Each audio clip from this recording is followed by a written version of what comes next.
La nuova avventura della FMCZ Rugby Rovigo Delta comincia dalla città tricolore Reggio Emilia, gli impianti della Canalina. FMCZ Rugby Rovigo Delta, ospite del Rugby Reggio, perché qui in questa città nel 1697 nasceva il tricolore, il verde, bianco, rosso, ben rappresentata sul petto della squadra rosso-blu per questa nuova stagione di Reggio Emilia. Parte Gennari, posizione centrale, abbastanza agevole, il mancino del Reggiano. Casenava l'introduzione. Buona spinta di Rovigo, buona spinta di Rovigo, buona spinta di Rovigo. Angelucci, questa è nostra, grazie. Parte Stefi, calcio sembra buono, sereno. Sulle bandierine, tre pari. Parte Gennari al piede, mancino, sembra buona la trasformazione. Tanto ci fa piacere vedere Lucio Rodriguez, abile, arruolato. L'ok. Ancora Rovigo. Dominante, è ancora un calcio di punizione. Intanto Manghi si scalda, si toglie, permette a Rovigo di chiudere questa prima frazione di gioco in parità. E c'è, bravo Stefi, all'uscita dell'ovale. Apperley, prova lui, muove le gambe, c'è un mismatch, prova Kenyu. Buono, il vantaggio territoriale di Rovigo, ancora buco centrale, Lucio Rodriguez, braccato. C'è un problema per Daupi a terra, un vantaggio di Rovigo. Jacob, volte Zaiman, guadagniamo terreno. Matteo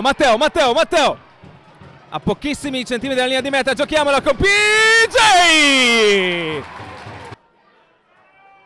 di questa stagione. E Stefan non sbaglia, che se avesse alimentato il largo saremmo andati dentro in maniera chiara. C'è l'intercetto di Manghi, attenzione Chicco Manghi, proviamo a recuperare Chicco Manghi, vediamo se riusciamo. De Marchi lo recupera, prova, non ce la fa a recuperare. Chicco Manghi va in meta, incredibile, con la conversione di Gennari. Parte l'ala reggiana, così è, bandierine su, 13 pari, botta e risposta qui la Canalina. Ancora bene la mischia di Rovigo, la giochiamo con Albe Chilon pressato da Casenava, ancora un vantaggio e qua bisogna prendere decisioni. Ci va Albe e qui ci va Albe in mezzo ai pali. Alberto Chilon di Stefan Basson, facile, centrale. Mannato numero 8, introduzione di Dagan, gioca subito veloce Alberto Chilon. Apperley, Lucio Rodriguez, vai in meta Lucio Rodriguez. Stefan Basson non la mette, niente da fare. Prova Rosco.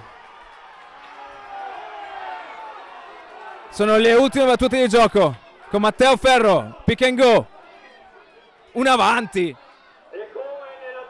E c'è uno in avanti di Matteo Ferro e finisce il match.